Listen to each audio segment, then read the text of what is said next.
Hello, class 10th students, and today I am starting next one poem, The Ball poem. Okay, John Berryman is poet, and poem is all about ball, and there is a boy who lost his ball. But second meaning is also going on that people are learning, and anyone will learn after losing the things. जब हम कोई चीज़ खो देते हैं तो हम इस दुनिया में जहाँ हम इतने लालची हो जाते हैं हर चीज़ को पाने के लिए, तो धीरे धीरे हम लाइफ में ये सीख रहे होते हैं कि हमें ये भी सीखना है कि अगर कोई चीज़ खो जाए तो उसके बाद हम कैसे स्टैंड करते हैं, कैसे स्टैंड लेते हैं और आगे बढ़ते हैं. It's all about life. Okay, the ball poem. Before reading the poem, a boy loses a ball. एक जो लड़का है खो देता है अपनी ball. He is very upset. A ball doesn't cost much. और बॉल इतनी महंगी भी नहीं है. Nor it is difficult to buy another ball. और ये भी कोई बड़ी बात नहीं है, डिफ़िकल्ट नहीं है कि वो दूसरी बॉल ख़रीद सके. Why then is the boy so upset. और फिर वो बच्चा इतना अपसेट क्यों है. Read the poem to see what the poet thinks has been lost and what the boy has to learn from the experience of losing something. And then poet is saying कि कैसे poet to see what the poet thinks has been lost, कि कैसे देखो वो बच्चा सीखता है, लड़का, कि जब हम कोई चीज़ खो देते हैं वो उस चीज़ के एक्सपीरियंस से कैसे ज़िंदगी जीना सीखता है. Poem is all about this type of thing. Okay, then I am reading the poem word to word. Be with me. What is the boy now. अब वो लड़का क्या है who has lost his ball.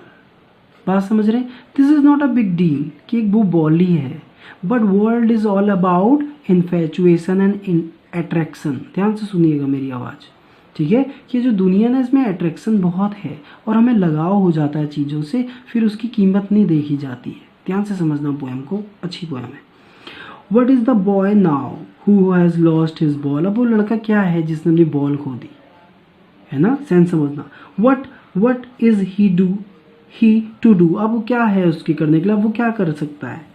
I saw it go merrily bouncing. और मैंने उसको देखा था बॉल को ऐसे मैरीली मीन हैप्पीली बाउंसिंग उछालते हुए down the street and then merrily over there is in the water. और अब वो रोड के उस पार है, कैसे भी पढ़ सकते हैं उसको, मैं अपने वे में पढ़ रहा हूँ. अब वो रोड के उस पार गिर गई है और वो पानी में पड़ी हुई है. बात समझ रहे हैं. हम कुछ चीज़ों से बड़ा खुश हो जाते हैं और कुछ टाइम बाद वो हमारे यूज़फुल नहीं रह जाता, वो हम खो ही देते हैं कुछ चीज़ें. No use to say O there are other balls. और इस चीज़ के कोई मायने नहीं है ये कहने के कि अरे और भी बॉलें हैं. समझ रहे हैं. हमारे ज़िंदगी में कुछ ऐसी चीज़ें होती हैं, हमारे खुद के जो भी चीज़ें हम यूज़ करते हैं हम उनसे लगाव हो जाता है, और जब वो चीज़ ख़राब होती है हमें बड़ा दुख होता है, जबकि हम दूसरी चीज़ ला सकते हैं, बट हमारा इन्फेचुएशन हमें पेन देता है. वैसे ही बच्चे के साथ हो रहा है. ये यूज़लेस चीज़ है कहने के लिए, रेडिकुलस चीज़ है कि वो दूसरी बॉल भी है. And ultimate shaking cry fixes the boy as he stands rigid, trembling, staring down all his young days into the harbor where his ball went. I would not intrude on him. Together we will read it. कि वहाँ पे वो थोड़ा सा motionless, थोड़ा सा हिलता हुआ स्टेयरिंग में घूरता है नीचे को और याद करता है अपने उन यंग दिनों को हार्बर में जहाँ पे वो बॉल गिरी हुई है. जहाँ पे बॉल गई, हार्बर मीन एक बोट वगैरह जहाँ पे रुकती हैं, शिप वगैरह. ओके, बंदरगाह जिसे कहते हैं. ओके, तो वो वहाँ पे खड़ा हुआ है एंड बॉल जहाँ पे कोई वहाँ पे देख रहा है. और पॉइंट कह रहा है I would not intrude him. Intruder होता है ना घुसपैठिया, तो इंट्रूड मीन मैं उसको इंटरफेयर नहीं करूँगा. समझ रही. पोइट्री दरअसल ना we will go towards the mentality of the poem. Word to word नहीं पढ़ना है. ओके, और मैं उसको इंट्रूड नहीं करूँगा, मीन उसको मैं डिस्टर्ब नहीं करूँगा. ध्यान सुनना. I am repeating. What is the boy now who has lost his ball. What is he to do. I saw it go merrily bouncing down the street and then merrily over there it is in the water. No use to say O there are other balls. एक बच्चे ने अपनी ball खो दी है और इस चीज़ के अब कोई मायने नहीं है कि और बॉलें भी हैं. ठीक. And ultimate shaking cry fixes the boy and he stands. वहाँ पे खड़ा हुआ है, rigid, trembling, staring down, staring मीता घूरना, down all his young days into the harbour, harbour में खड़ा हुआ है कांपता हुआ, मोशनलेस, ओके, और अपनी यादें घूर रहा है नीचे और याद कर रहा है अपनी यंग डेज को। Harbour where his ball went, जहाँ उसकी बॉल गई हुई है वहाँ वो घूर रहा है। I would not intrude on him, और मैं उसे बिल्कुल इंटरप्ट नहीं करूँगा। A dime, dime US currency you can say 10 Saint के बराबर होती है। अनदर बॉल, 10 सेंट में एक और बॉल आ जाएगी, इज वर्थलेस, और जो कि बिल्कुल मायने नहीं रखता।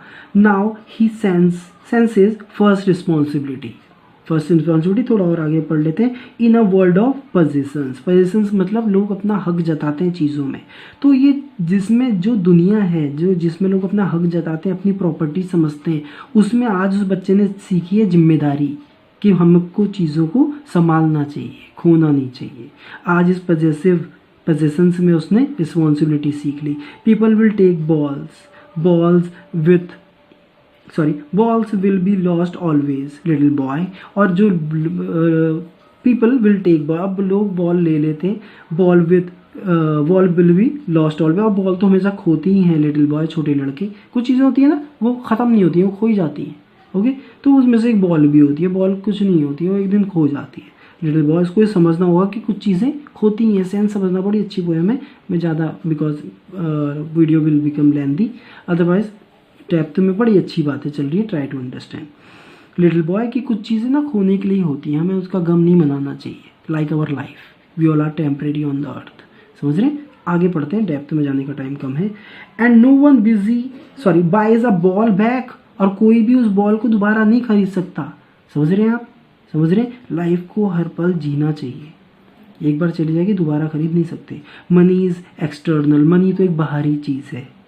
He is learning well behind his desperate eyes, और अपनी डेस्परेट आंखों से वो सीख रहा है ये चीज़ें। द एपिस्टेमोलॉजी मीन नॉलेज होता है, एपिस्टेमोलॉजी ऑफ लॉस, अब वो सीख रहा है खोने का ज्ञान क्या होता है। हाउ टू स्टैंड अप, कैसे स्टैंड किया जाता है, कैसे लाइफ को जिया जाता है। Knowing what every man must one day know, और वो जान रहा है जो हर आदमी को एक दिन जानना होता है, और हर आदमी एक दिन जानता है। And most know many days how to stand up, और कई लोग तो ऐसे हैं कि वो बहुत बार ये जान जाते हैं कि कैसे आदमी वापस स्टैंड लेता है, किस प्रकार से समाज में, दुनिया में सरवाइव किया जाता है। तो आज उसने एक छोटे से पेन में सरवाइव करना सीखा कि कैसे he will give direction to his feelings, his infatuations, जो उसे लगाव हो रहा है चीज़ों से, कैसे वो एक बॉल के थ्रू समझ पा रहा है कि कैसे मुझे स्टैंड करना है, आगे बढ़ना है अपनी लाइफ में। ठीक है, poem is all about this feeling. I hope you can understand. I will send you few question answers, otherwise you will write yourself center idea of the poem and short answers 4-5. I hope you can understand. Thank you and God bless you.